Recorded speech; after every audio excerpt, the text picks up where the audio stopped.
welcome you to tackling the challenges of reducing greenhouse gas emissions on farm.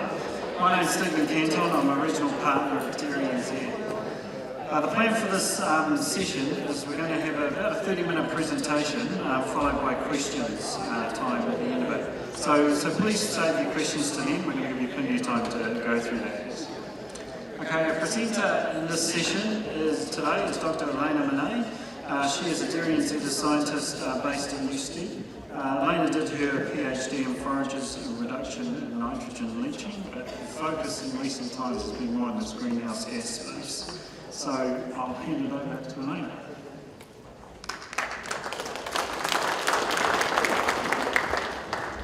Right, I have to get used to the face microphone.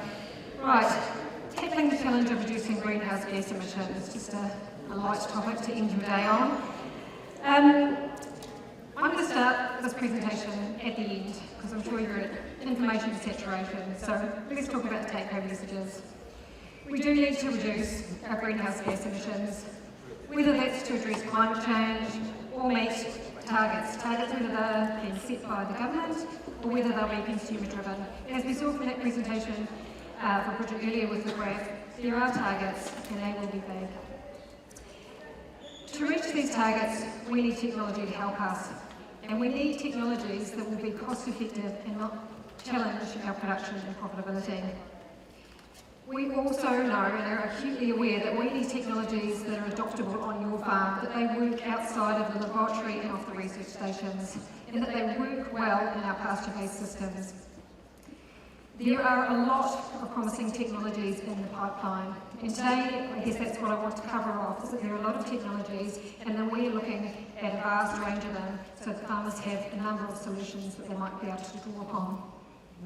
But this does take time and it does have challenges, and challenges are specific to each different technology, and we need to make sure that we're developing solutions that are tried and tested because we can't get it wrong. So targets. I bring this graphic up again, and I don't expect you to read it very well, but it's really just to put things into context. That the targets are big, and it really perhaps gives a bit of an idea of the mitigation solutions that we'll be talking about today, how far they'll get us towards reaching some of these targets. Reducing greenhouse gas emissions is a big and wicked problem with many pieces to the jigsaw puzzle. Topics on global warming potential metrics, climate change scenarios, targets, policies and technology are all big discussions that are worthy of a session all on their own. But today I am just going to talk about technology to help us achieve those greenhouse gas emission reductions, and more specifically I'm going to talk about methane technologies because that's the space that I work in day to day. As Bridget mentioned earlier too, we are partnering, working and investing in organisations that are addressing this problem because it is a big problem, we can't solve it alone. So I guess it's the point Bridget made before, is that we're making sure that we are well connected so that we're doing the research properly and no one's reinventing any wheels. Right, so let's dive straight into it. Methane mitigation. I'm sure you guys are all very well aware that the amount of feed eaten is what drives the amount of methane produced. And that is because methane is a natural byproduct of the digestion of feed in the cow's rumen. So this presents us two pathways for reducing methane emissions. One is simply reducing the amount of feed eaten. The other is looking at technologies that basically uncouple that relationship between feed eaten and methane. The topic or solution of reducing feed eaten is one that gets bandied about quite a lot, often in the media. Drop cow numbers, feed fewer cows better. So what the regional research farms have been doing in Northland, Taranaki and Southland have been exploring this. Can we reduce emissions through reducing feed eaten? And what is the impact of this on our farm performance? The good news is that all of these three farms have managed to meet or exceed their greenhouse gas emission reduction targets. They're up to 47% less nitrous oxide, 33% less methane, so that's the good news. But most of these systems, it has come at the expense of productivity, which does have flow-on effects on our economic performance as a country, and in many instances it does have an impact on profit. The way these farms have achieved this is by pulling the levers that you're probably all well across, which is reducing nitrogen inputs, reducing supplementary feed, and accordingly reducing stocking rate. Research is ongoing on these farms to really sort of dig into those levers and how they can be tweaked and managed to reduce that impact on productivity and profit. And I would encourage you to go and check out the websites from each of these regional research farms because they give regular and really good updates of how those farms are performing. So now I'll talk about the technology, which is my area. Can we change that relationship between the amount of feed eaten and the amount of methane that's produced? Producing less methane per unit of feed eaten or less methane per unit of product. The emerging technologies that are around are suggesting that yes, we can. There are a number of solutions that I'll explore today. This wee graphic that is a little out of date, was produced in 2021. It's not too out of date, and I don't expect you to be able to read, but I'm using this to try and illustrate a point that there is a big number of technology solutions that are being worked on. And this illustrates where they are sitting in the development pipeline from the discovery phase, things happening really early on, right through to proof of concept and to being able to be adopted on farm, which is over that fence. The main point I want to make out is that there's only one technology that is on the other side of the fence. That fence represents all the hurdles to adoption. And that one technology is urease inhibitors. There is not for reducing nitrous oxide emissions. There is not one technology over the fence at the moment for methane emissions. So that's a bit of a downer. But we're working on it. So why not? Why don't we have any adoptable solutions to date? It's because the criteria for proving a technology to be effective is vast and they are challenging, from making sure they actually work, to making sure they're safe for our animals to eat, to make sure they have no impact on our product, on our milk quality, whether it's be residues or whether it be the effect on the nutritional value of our milk. How will consumers respond to milk from animals that have been treated with these technologies? And it takes time. Do we have the capacity and resources to fully explore this well and safely? But we are working on it, as I've said, and with renewed investment, or bigger investment from the government recently, we are working on these solutions and things are progressing at renewed pace, so I'm really, really optimistic for the future. Let's dig into the technologies. So if you're here in the earlier session, you would have heard me talk briefly a little bit about methane reducing compounds, otherwise known as methane inhibitors or feed additives. Bridget also touched on those in her presentation this morning. So essentially, these are compounds that when fed to the animal, they basically suppress the activity of the methanogens in the rumen, so they produce less methane. I had quite a few conversations in the break at lunchtime about does that have a negative effect on the animal? Does that do any harm? Methanogens are probably there for a reason. And that's true, and that's why we have to do quite an extensive program of looking and seeing how offering these to cows does affect the animal and her health. Essentially, methanogens are pretty opportunistic. They will take the resources they can and they will proliferate as much as they can. So if we can deliver compounds like this at a safe rate that just suppresses them, just calms them down, quietens down a little bit, we do see that we can see reduced methane with no effects on the animal. But it's very, very specific between compounds. I mentioned earlier that the big catch of these compounds is that they need to be dosed to the animal really frequently to have effective suppression. We often hear research coming from overseas that will say reductions of 30 to 90% are achieved from delivering these different compounds. So how do we implement or take advantage of this kind of technology in our grazing systems when animals are out on the paddock? So further on in my presentation, I'll go through some of the options that we've been exploring, looking at different delivery techniques, but I also do want to highlight that some of the other really big challenges that we need to make sure that we are addressing and overcoming are those ones with animal safety. Do they work in all parts of the season? Is there any impact on product? And a biggie a few years ago when we had another presentation with farmers and we asked farmers what their main concern around this technology was market access. How is the consumer going to respond?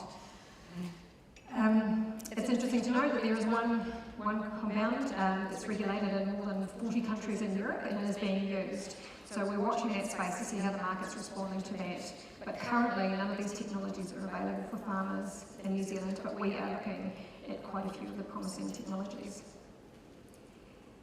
If we assume that all those other hurdles around safety and so forth are overcome, how will we integrate these compounds into our systems? Bridget showed a really neat presentation earlier about how we're testing the delivery of these compounds early in the life of animals to have a long-lasting effect on reducing methane emissions. So the general theory about this is that calves are born with an undeveloped rumen that is completely sterile and it becomes colonised within the sort of first 6 hours of life. But if we can get in there very early with a compound that will suppress methanogen activity or a probiotic that might cause good microbes in the rumen to proliferate towards production or better traits and get that foothold really early on, we can effectively sort of program that rumen for the rest of that calf's life. Some of the early results are promising, and at a recent greenhouse gas conference, crew did share with us that they were seeing a 20% reduction in emissions, and so this is something that we are actively looking at. Because implementation is quite feasible on farms, as most of calves, as you know, are hand-reared. So if we are just offering the inhibitor during that hand-rearing phase, the first 10 to 14 weeks of life, it's a relatively short period of intervention as opposed to having to deliver something every day to an animal. It's also positive, as Bridget mentioned before, because the treatment of animals is really far away from the food chain. It's a long time from when that calf might be producing milk that goes into the vat. The research is going because some of this is quite early, so we need to be following those animals throughout the rest of their productive life to make sure there's no antagonistic or negative effects associated with this one. For the mature animal whose rumen you cannot modify, the rumen's an amazing thing that's incredibly plastic, and as soon as you take away some intervention, whether it be a different diet or something, her rumen will basically change back to how it wants to be. It's very, very stable. So that's why with the inhibitors that need that constant delivery in the mature animal. So we've been looking at testing various different compounds and putting them in supplementary feed and offering them to the cow. Each compound, will have different levels of efficacy and it will have different levels of how long it persists in the rumen, because what happens is once it is given to the cow and it's in her rumen, it will start to break down or it will flow out of the rumen. So it's generally very, very effective for quite a short period of time, anywhere between sort of 4 and 6 hours. So what this means is that we might see research that's coming from overseas and the compound might be proving to be, say, 30% effective overseas in a feedlot system, trialled in these sort of twice-day feeding scenarios, the efficacy drops down to about 5% because it doesn't simply last long enough. So the research is really progressing to try and make the compounds more stable, so they do have a longer time of efficacy in the rumen. We're also looking at what options might be able to give us a reasonable reduction through the supplementary feeding. So we've done various trials where we feed twice daily, as you might do through the in-shed feeding, and then also looking at the automatic feeder, which I talked a little bit about earlier, and this is just a wee piece of footage of the research trial where we piloted testing to see whether the animals would use the feeder, and they did use it really, really well. But we're also looking to see what other problems might come up with using this, and as you're probably already identifying, a bit of damage to our pasture was flagged as a bit of an issue. But for systems that perhaps don't have infrastructure to feed in shed, or it's suitable for feeding when animals aren't coming in, if they often graze their blocks, this might be a solution for delivering the methane inhibitor regularly throughout the day. The final delivery mechanism that I will cover off for methane inhibitors is the slow release capsule, and this is a really exciting piece of research. There's There's research within New Zealand that's looking at developing slow release, tablet forms that might last up to 6 hours, through to boluses that can last, that are really aiming to last for 6 months or more. Big advances in the technology of the boluses themselves, looking towards developing degradable boluses so we don't end up with a rumen that's full of these little orange plastic that's material.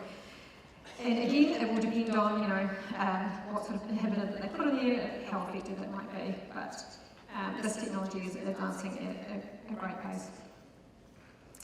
Moving away from inhibitor technologies to dietary strategies, we do know that there are certain forages and feeds that reduce methane emissions. Generally though, they need to be fed at a very high inclusion rate to have substantial reductions in methane emissions. Things like brassicas, plantain, fodder beet, we generally need to feed about 80% of the diet of these components to be getting that 20-30% reduction.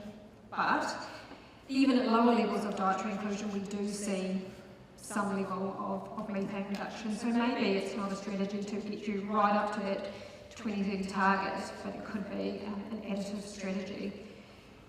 The effect of these forages on methane emissions is a really complicated process, and we're working to understand what are the things that are driving that response. Because the advantage of this technology is that we already have it, it's already adoptable and being used.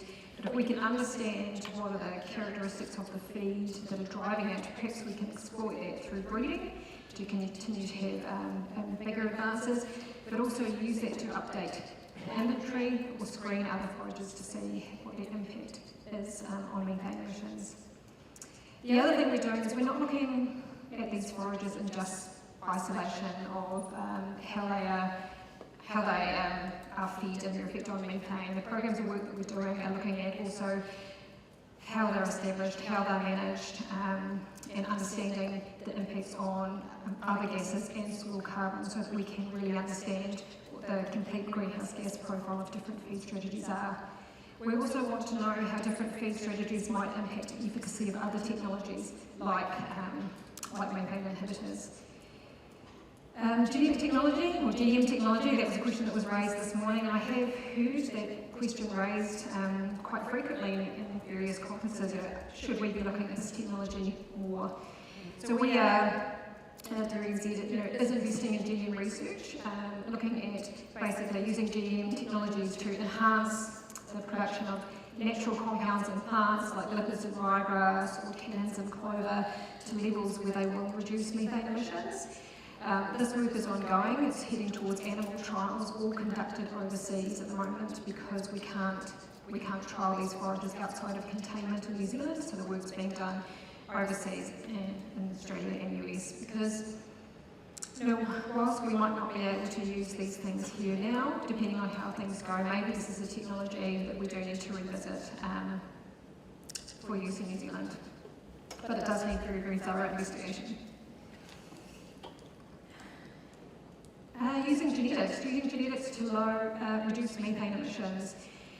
The really significant key thing about genetics is that the changes that are made are permanent and they're cumulative generation upon generation. Ag Research has been doing a great amount of work with sheep genetics over the last 10 years where they have effectively screened over 1,300 animals and identified animals that are low methane emitters, and what they've done is they've bred from there, and then in each generation they're managing to achieve a 2 to 3% reduction in methane emissions from that flock each year. So they're at about 11% reduction in emissions from the sheep now. When they extrapolate that out to an industry, they expect that would lead to a year-on-year decrease in emissions of about 1% per year. Currently, cattle studies are away, being ably led by Livestock Improvement and COV, and that's heading towards being rolled out, working with commercial farmers to breed from bulls that have been identified as low or high methane emitters to see the effect on the progeny, on the daughters, and then we'll be looking at, as those daughters grow in age, what is the effect of breeding for low methane emissions on other traits that we might breed for, like production, like fertility. So it is a bit of a long game, but it's a really promising technology because it's one that, you don't need to change your farm system, of course, to implement this into your farm. And the final one I'll cover is the methane vaccine. So developing vaccines is usually a long game and it's a tough challenge. They are pursuing this because they do believe that they can achieve a 30% reduction in emissions with a vaccine and are really after either annual or once per lifetime dose of the vaccine, which is really, really low input, of course, in terms of an intervention, so it's very attractive from that perspective. It's not currently proven in animals, but I guess the basic principle, for this one is that they're treating the animals to produce antibodies in their saliva that when they travel to the rumen, they basically bind to the methanogens and again suppress that activity. So they are having some success recently in being able to bring the amount of binding that they're seeing in the methanogens, so that is one win and one big hurdle that they have managed to meet. But it is still a long road, so they're suggesting that this is probably a technology that won't be available until at least 2050. And that's really it in a nutshell. I hope I've covered off today that yes, the targets are big and the challenges you need to make are big, but we are taking an approach that we are leaving no stone unturned. We are looking at multiple solutions because we know that farmers want many solutions to fit their farm system. And we are looking at them with the lens that they must work in systems and work on our farm. And so, there's a big group of us working on it, and we do hope that in the next few years we'll see some really great progress in this area. Thank you very much.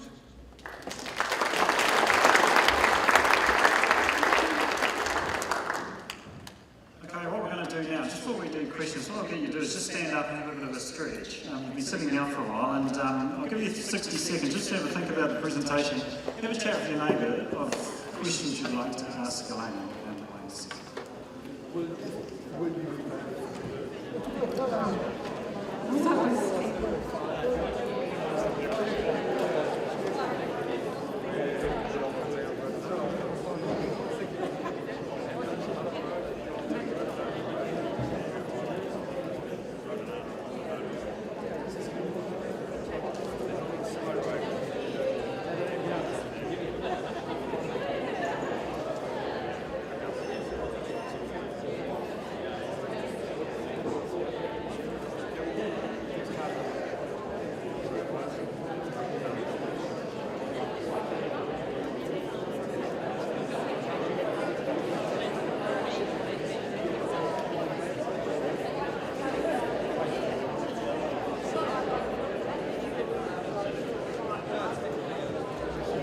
Okay, we'll get back into it, so take a seat.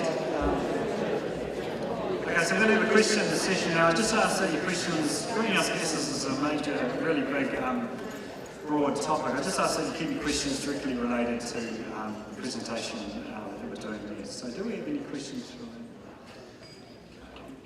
Start with you, Frank. So, there's been a lot of talk about orange, like for environmental reasons and all that kind of stuff. When there's a direct correlation between dry matter intake to greenhouse gas emissions, and we're trying to milk less cows but do more production, is there really any benefit from that, except for maybe that's just the maintenance cost of an animal?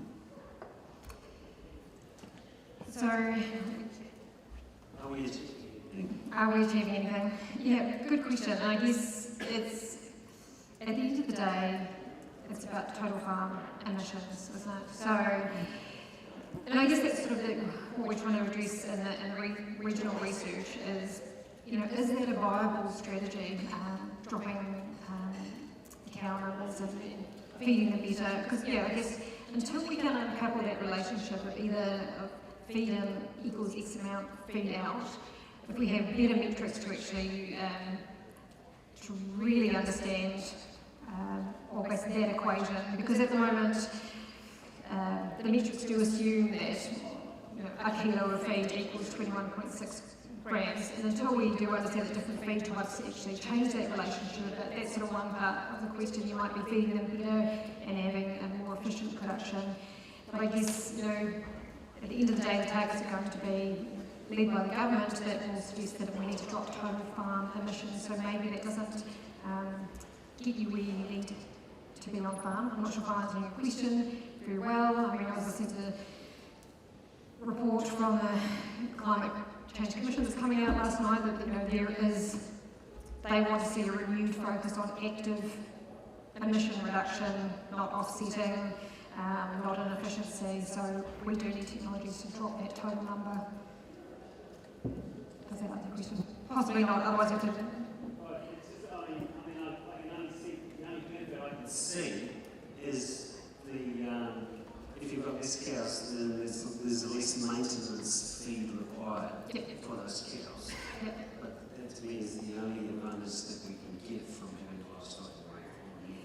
Yeah, and it was probably the point that I didn't make so well in that was that, we hear that talked about a lot, people say, oh, it's just easy, just get rid of cows, make them more efficient, so on and so forth. So those regional farms are really looking at, okay, so let's do that, let's try that, and what is the impact on our emissions, what is that impact on our productivity. So the work and the reports that are coming out from those will hopefully start, addressing those questions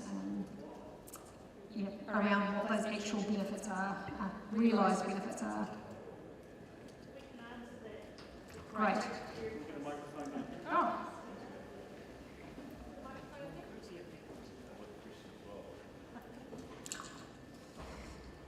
I'll just quickly add to that from preliminary maintenance, what we've found with our research is that our future farmers is the reduction in imported feed and not underestimating the emissions profile of things like palm kernel and that. When you take that out of the system, your emissions per kilo of product significantly comes down because you're effectively getting it from the grass in your system. So that does have sort of an account for it. But I guess leading into my question as well, just while I've got the mic first, right? Cost-benefit analysis of these technologies, how much, impact does that play in the work you're doing?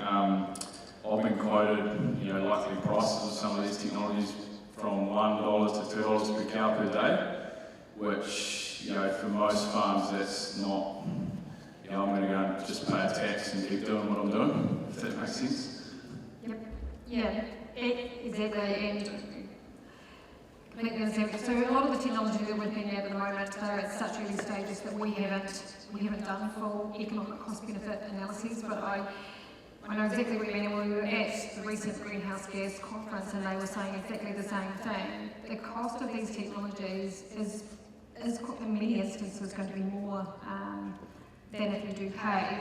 And it was interesting last night to hear the discussions about that they might, a bit of discussion about having incentives for technologies that reduce emissions.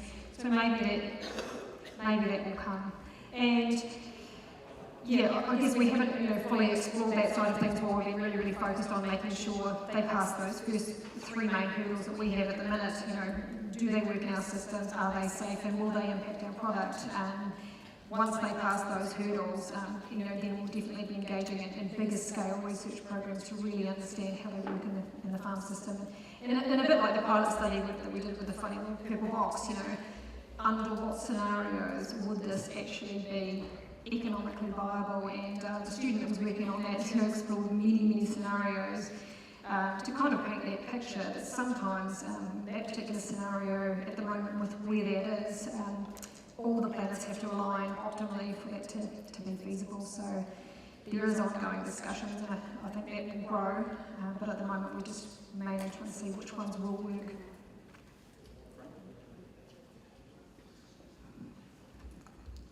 Yeah, you briefly mentioned genetically modified forages. Why can't we genetically modify our stock?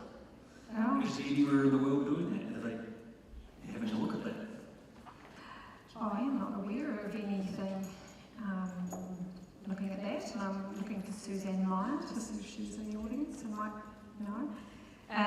I'm not aware of any stock that's looking at that. There is a big group of work that is looking, screening the populations of microflora in the rumen to try and really understand which ones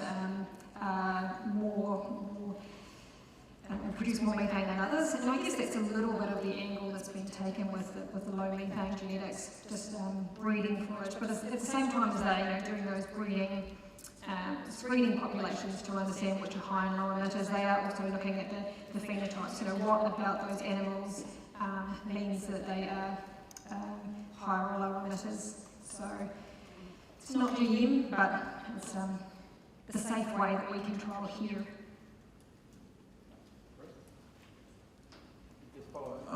Just following on from your comment, so how many methanogen species are there in the rumen?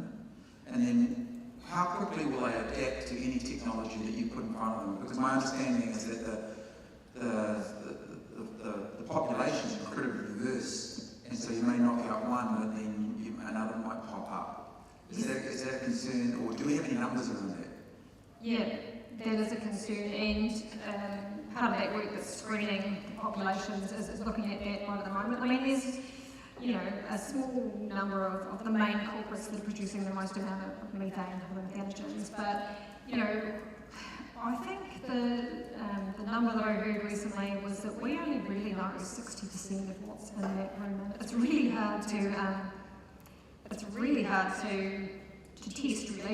as soon as you take it out of the rumen and introduce it to oxygen, things change and it's different. But with the new genetic technologies that we can use sequencing to understand what's there, we can understand what's happening, and exactly, the same way as we get anthelmintic resistance, in theory, we could get resistance to these compounds. So the development companies are looking at how could we learn from what happened, with the resistance to anthelmintics, to, how we roll out inhibitors.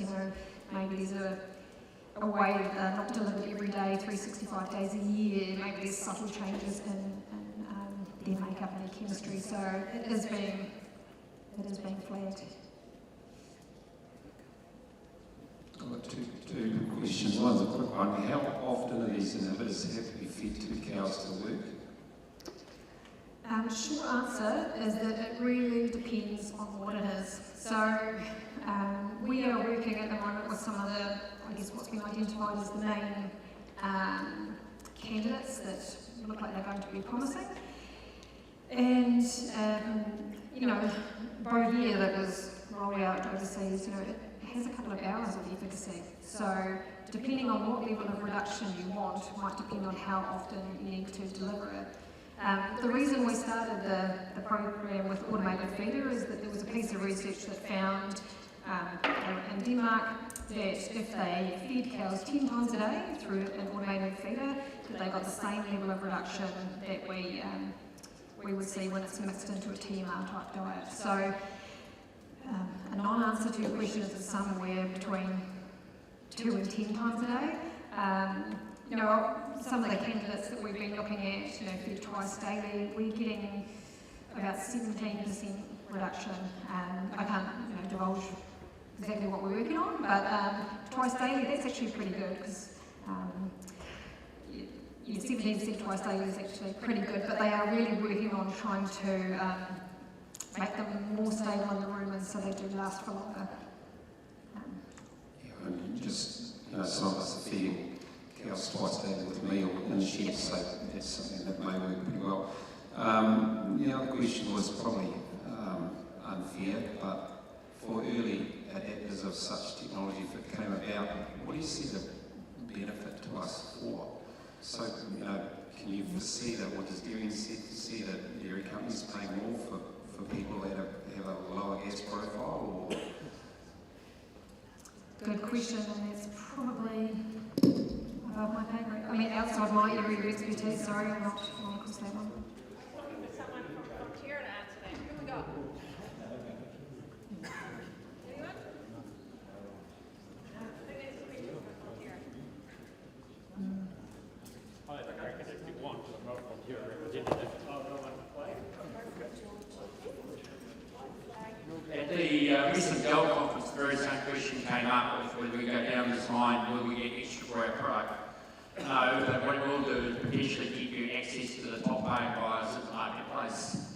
So do you think you're going to get more? Probably not, but indirectly you may, because the Nestle's and the Mars of this world will want your product ahead of somebody else who has a higher footprint. So,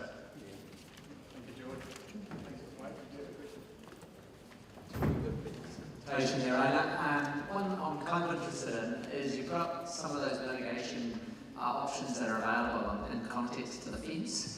How far away from the fence? Can you give us a little bit of context around, is that we're talking a 1, 3, 5 year distance from the fence, or are we talking a little closer than that before they become commercially viable or options that farmers can use?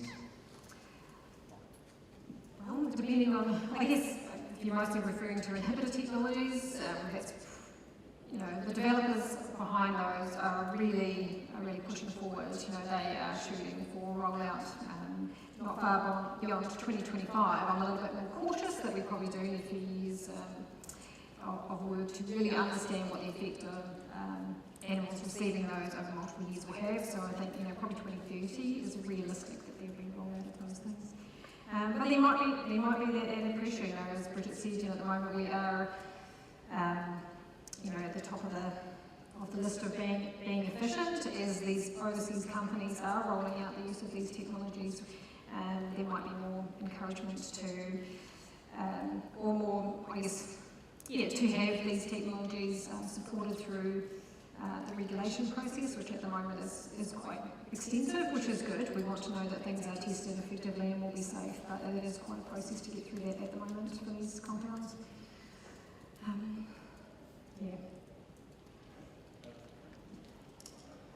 Thanks, Elena.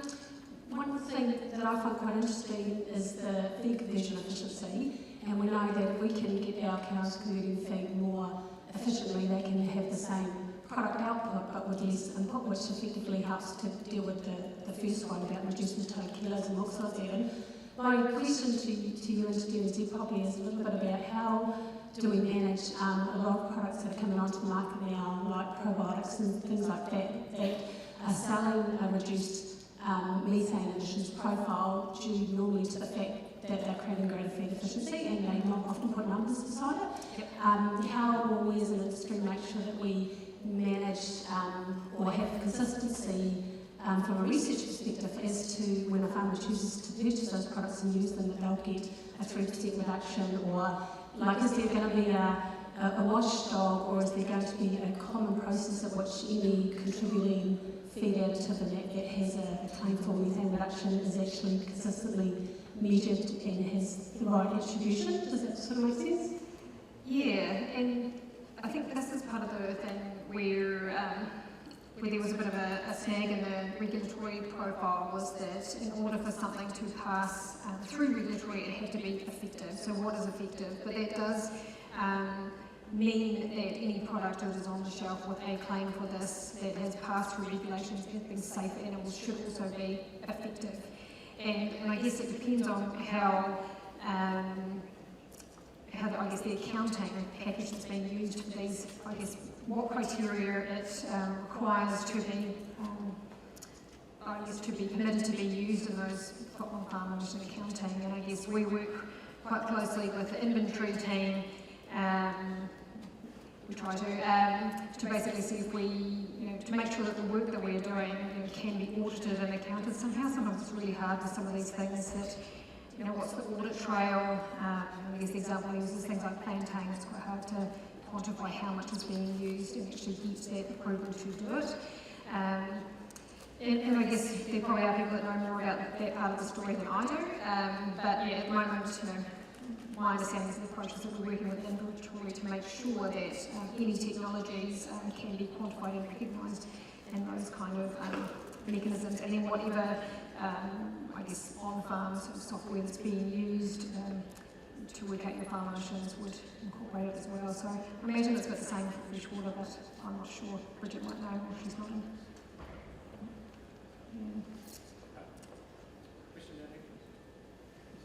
Hi, I was told once that we are the best for total greenhouse gas pasture-based system. Is that the main focus that we're going to have to work on to stay ahead of the game? Yeah, I guess, so there's a few things that I guess affect how much an animal produces. I mean, we are most emissions efficient because I guess we're grazing pastures rather than having them produced and transported and so forth. But overseas systems that can have big animals that are eating a lot of feed, because there is a relationship that variation to that relationship. While feed in does really explain the methane out, there is variation to that rule, and the more an animal eats tends to be the more emissions efficient she is, or the less methane per unit feed that she eats. But also in these sort of overseas systems where they're feeding some things like grain that reduce emissions, that also reduce the emissions per unit of feed eaten as well, so more efficient. So I wonder if perhaps that's sort of speaking to that, but actually the research that we're having, that we're seeing, that we're looking at the moment is really trying to explore the numbers that are used to quantify biogenic methane, and maybe they're also talking about it as a country as a whole, because most of our emissions come from methane on farms as opposed to biogenic methane on farms, as opposed to overseas where the emissions come from other sources. But what I was saying was we are doing a lot of work to really quantify to make sure those numbers for accounting of emissions are accurate and do reflect the high quality pastures that we feed here. Okay, I think we've got time for one more question. I'm just wondering from your perspective, you kind of touched on it before, but what are the biggest roadblocks in getting these technologies out there to farmers? And I say that just to reference the report that came out today from the Climate Change Commission did try and push to try and get these technologies sped up to farmers. It's one of the things that mentioned. I guess, there's a bit subjective. I guess for us, whenever we start working with people that are developing these technologies, we have the three main things that the criteria that things must pass before they go any further, and that's are they safe for animals, and that does require quite a bit of testing. Do they actually work in our farm systems, and do they work throughout the whole, lactation and so forth? And I guess the final one is, do they have any impact on our product integrity, any residues in milk or any changes to the nutritional value of our milk? So all of those things do require a lot of testing and a lot of time, and we often have to do that over sort of multiple years to get a really, really clear answer. The other really, really big roadblock at the moment is we have with regulation. So some of these new technologies that are coming on board, like methane inhibitors, if I use them on some trial cows, they can never enter the food chain ever again. And that's a good thing.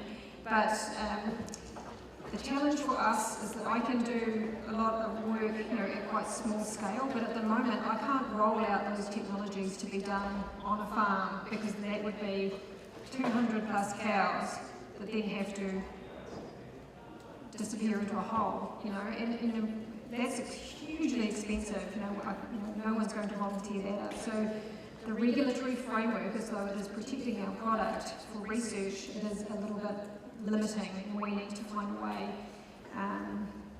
and we are to try and work that better. And I guess in some cases we do partner with overseas researchers that can test those things at scale, and hope that then we can validate that research here. So yeah, it is a big problem, but yeah, that is one major hurdle we need to come across to. Right, we're out of time, so looks like we've got a lot of really interesting work coming ahead of us in this space. So please join with me in thanking Dr. Elena.